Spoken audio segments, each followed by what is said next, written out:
As a visual artist, my interest in film is informed by the process of making. Not only shooting film, but also developing and printing.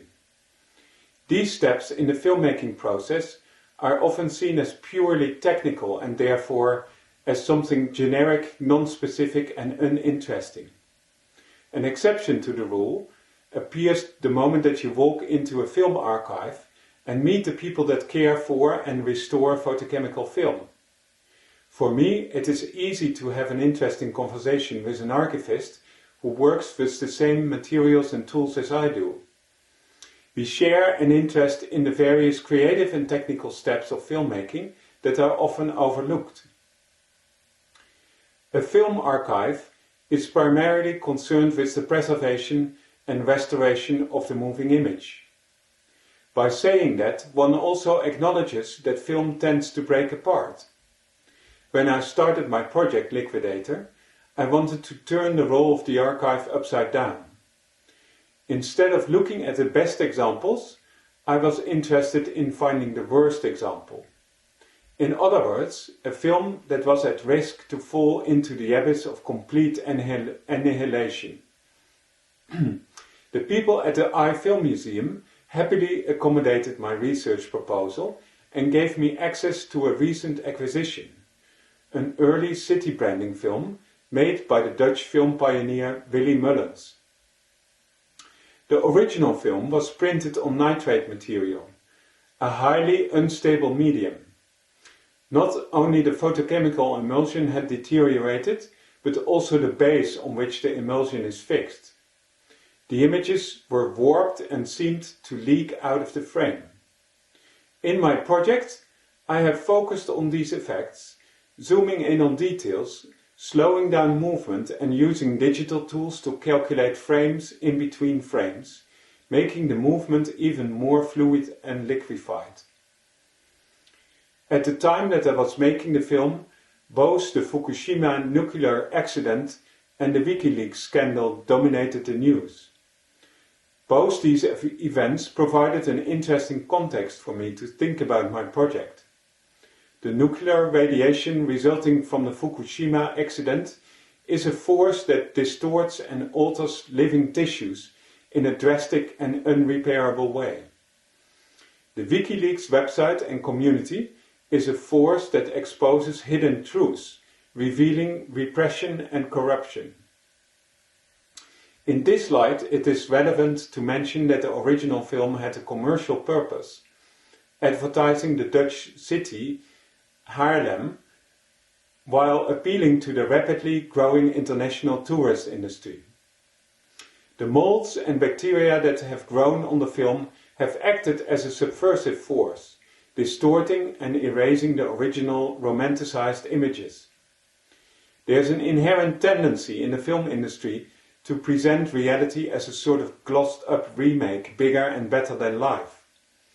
While my film Liquidator might appear to many as surreal and even abstract, I want to propose that these fractured images actually have a truthful relationship with reality. The photographic image is as real as the traces that are left on the film by the microorganisms. Exposure, distortion and subversion, both human and non-human, are coming together in this short piece. Enjoy watching Liquidator.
you.